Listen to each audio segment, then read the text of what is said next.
naona mtandao naona unasumbua. Unasumbua sana. Kwa hiyo ndio hivyo, nashukuru Mungu kwa kweli.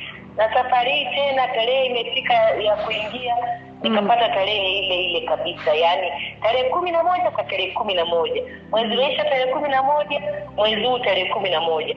Ambao ni kitu kama ndoto nilishasahau. Na damu nimepata nyingi tu sana ya kutosha nyeusi. Yaani iliyobadilika rangi, sio tena ule uchafu.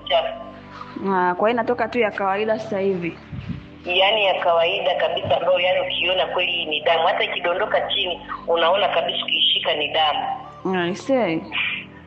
Lakini zamani kwa hata kidondoka chini ukiishika hivi inakuwa kama vile ni uchafu vile vya rangi ya udongo.